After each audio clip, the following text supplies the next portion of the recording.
Some iconic structures, historic structures in concrete. I do not know, many of you may have seen this in various pictures in various books. This is the Pantheon Dome in Italy. This was made with concrete, but of course it was not using cement as we know it today. The cement that was used at that time may have been a mixture of lime and some pozzolanic material. Okay. So, there is it is a dome structure, so the entire concrete is in compression. So, in arches and domes, right, in arches and domes you only get compression, and so you can easily use concrete or stone in those cases, because concrete and stone, which are otherwise very poor in tension, will never feel tension in this kind of a structure. So, that is why many of the older structures that are still standing in spite of all the earthquakes in Italy are basically the ones which have arches and domes. Okay. Now, this is again St. Peter's Basilica in Vatican City, which was a lot more recent. So, this Pantheon Dome is 123 AD, whereas St. Peter's Basilica is 1626 AD. So, it is about 400 years back, right, but still it is magnificent structure, it is still standing without much problems. Okay. Iconic structures in wood, there are many bridges around the world which are really beautiful to look at, very efficient, because wood is a material that is highly efficient in construction. Wood can give you excellent properties both in compression and tension, and because it can work very well as a tensile material, you can build entire structures with just wood. Many of the Western countries, people build their own homes. They just go to a market and buy wood and come back. They have good training in carpentry and all that, and they actually do the design of the entire superstructure on their own. They only get concrete and stone for the foundation, fill it up, and then they do the entire structure on the top on their own. People build their own houses.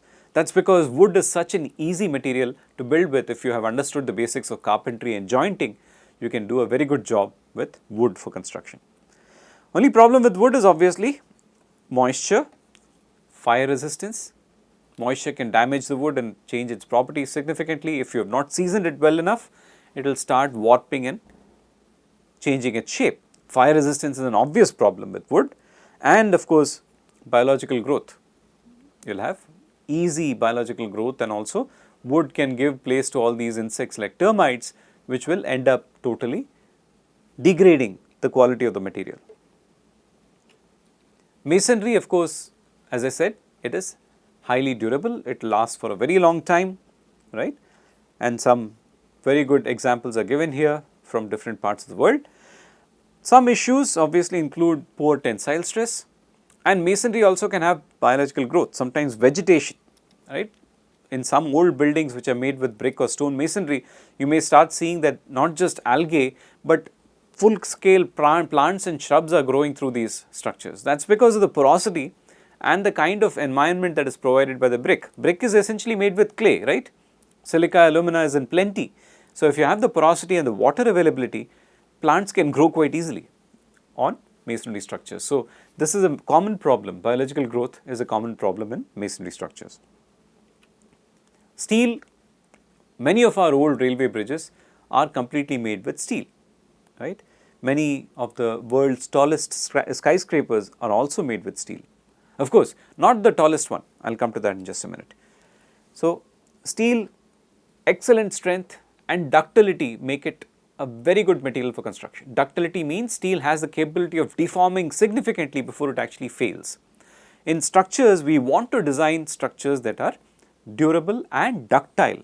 We want them to be ductile because any indication of failure should be slow and long, so that people realize that there is something wrong going on and get to safety before the building collapses.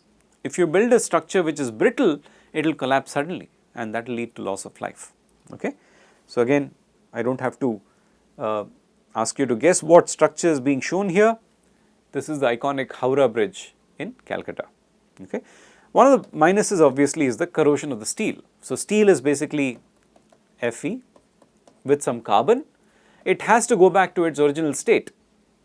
How is it found in natural state? It is found as an oxide, either Fe2O3 or Fe3O4, hematite or magnetite, right. So, steel has to go back to its oxide state, because of which it will corrode eventually. So, all the efforts in steel construction are usually towards not just providing strength and stability, that is the first thing obviously structural engineers do, but then you also need to provide protection mechanisms to ensure that the steel has a prolonged life against corrosion. You may have also heard that the World Trade Centers that collapsed in the 2001 bombing, or the plane crashing into the towers, right, in 2001, the structural collapse happened because the structure was a steel structure. Okay. The structural collapse basically got aggravated and the structure disintegrated primarily because of the steel component. The main load carrying structure was all steel. So, if you have a fire, that will very quickly reduce the properties like strength and elastic modulus of the steel, and it starts crumbling. Okay. So, if it had been a concrete structure, it may have withstood a very long time and more people may have been saved. Anyway, that is only a moot point, we do not know, right. There are several bridges in steel obviously which are iconic. Again, no prizes for guessing this bridge here. This is the Golden Gate Bridge. This is a very interesting bridge here. Again, a suspension bridge, looks similar to Golden Gate, but you see that it is broken. If you do a Google search, you will come across this bridge called Tacoma Narrows Bridge. Tacoma Narrows Bridge, okay. A very interesting bridge that, okay, Tacoma Narrows Bridge, basically it failed because of very high wind forces. And of course, in Sydney you have the Sydney Harbour Bridge, right, which is again iconic steel structure. As far as concrete bridges are concerned, they are found all over the world.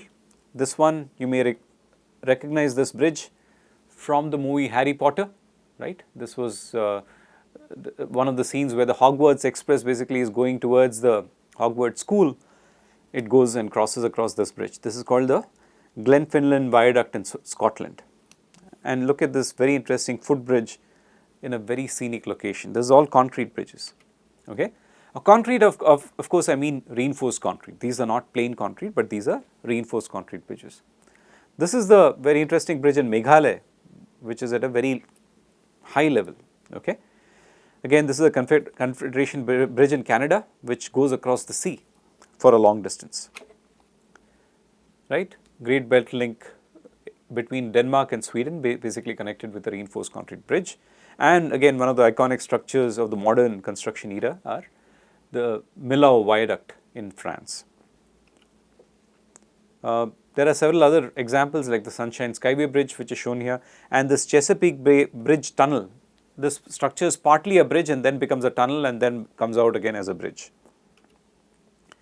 Composite structures are today being used quite extensively in making bridges and pipes. Okay, this is an example of a concrete pipe where carbon shells are filled with lightweight concrete and used as girder even sometimes. Girder is basically a beam, right. You can see here glass fiber reinforced polymer deck. All the cavities indicate that the weight of the structure has been reduced because the ribs themselves are strong enough to actually bear the load, okay. And this example is of a stormwater channel bridge made with a composite structure out of this glass fiber reinforced concrete polymer deck. So, composites basically work on the synergy that you get from different combinations of materials. Wood buildings of course are all over the world. In India also you can find quite a few examples. These are examples from Kerala and from Tamil Nadu. Stone masonry, common examples, you have your buildings made with stone masonry like the Qutub Minar, essentially is stone masonry. Buildings made of concrete, lot of examples are there. The Petronas Twin Towers in Kuala Lumpur, iconic landmark from the world. Burj Khalifa, everybody knows about this now. In 2010 it was unveiled as the tallest building in the world. Interestingly, it has concrete up to about 600 meters and the remaining part of about 228 meters is in steel. The interesting fact is that the concrete part, which is up to 600 meters, costs less than the steel part that is forming only the last 228 meters. So, you can just imagine the kind of impact. Material cost I am saying is lesser for the concrete part that is in the 600 meters below. And this is actually a steel framed bridge, Sears Tower, not a bridge, sorry, steel framed building, Sears Tower in Chicago, a very famous building also. And as I already said, the Empire State Buildings, so Empire State Building isn't steel. The World Trade Center Twin Towers in New York that were brought down by Osama bin Laden's planes crashing into them, they were also steel structures. Okay, so modern buildings also use a lot of glass along with steel. You can see the intelligent use of glass to provide a good quality aesthetic appearance. And this is what I was talking about. Here, of course, you have glass and steel combined to make a nice structure, but sometimes what we have in India are regular concrete, reinforced concrete structures which are simply cladded with glass. So, those are not really the same as composite sort of a construction. Here, this is a titanium clad steel and limestone which has been used in the Guggenheim Museum. Again, iconic structure, many of you may recognize it from the pictures that are shown here. Dams and concrete, of course, are all over the world. Most popular one being the Hoover Dam and the Aswan Dam in Egypt. So, I have shown you examples of several structures. There are obvious reasons why some materials made it to these structures, why they were used there and so on. But as far as how we think about the usage of materials in future, what are some of the things that we need to start thinking about? One is the dwindling resources. We want to make a lot of structures with concrete. Concrete utilizes a lot of cement, stone and sand. Where do we get these quantities of stone and sand that are required to produce the concrete? How do we produce so much cement? Cement depends a lot on limestone. If limestone is available in such quantities or not, we have to find that out, right? We have to conserve the existing resources and start using alternative materials to reduce the impact or the burden on the earth where we are mining for these resources, okay, because we are changing geology significantly by mining the resources, we are adversely impacting the environment significantly. In some cases, like the choice of materials like concrete, we have heterogeneity in the material, right? We have materials which are combining different sizes. Cement is a powder, stone and sand are particles that are of different sizes. We are combining all this in a matrix with water, and this becomes a composite, and because of this we get heterogeneity and unpredictability in terms of the performance. Okay? So, that is something that is of a challenge, and material scientists or concrete technologists have to learn as to how to mitigate these challenges. Now, we want to increase lifespan of materials and also service life of the structures, and we have to use suitable models that can do this, because we can't keep testing materials all the time. After we get sufficient experience and confidence in the tests that we have carried out on materials, we need to have suitable models to describe their behavior in real practice. And finally, as I said, as modern engineers, we always need to choose sustainable options.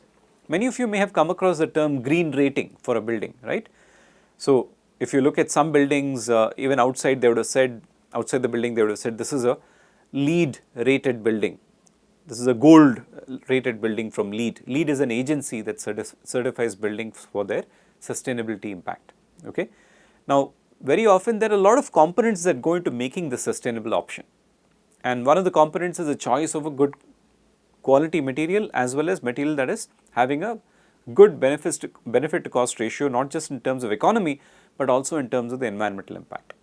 Okay? So, all that needs to be considered, calculated to really formulate an opinion whether the option that you are considering, whether it be a material or a process or a technology or a structure, is it sustainable or not.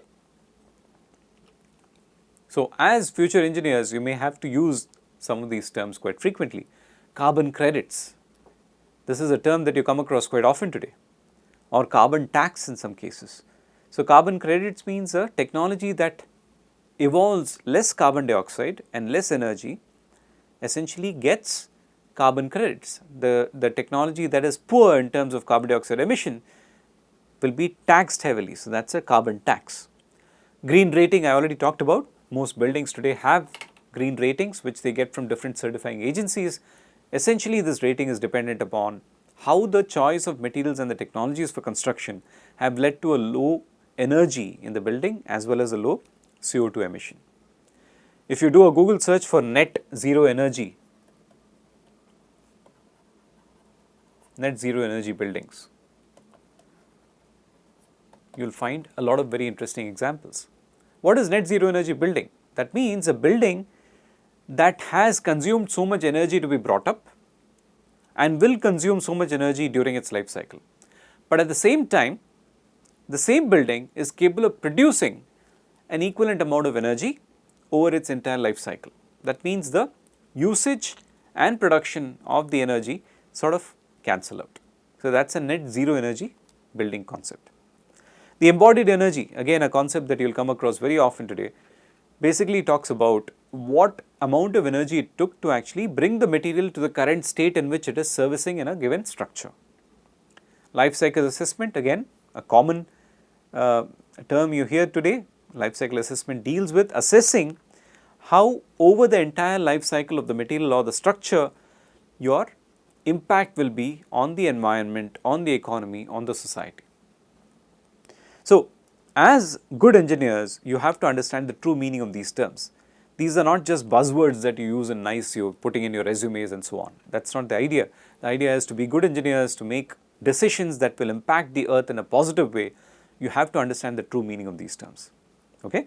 So, with that we come to the end of the introductory part. I will just quickly summarize what I talked about. I said materials technology today is at a very exciting stage. We are talking about a completely different perspective with which we actually see these materials. We look at conventional materials that are getting modified for different applications, right?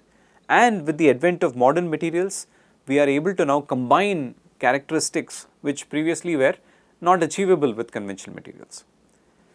So, in summary, civil engineering is no longer a brick and mortar profession.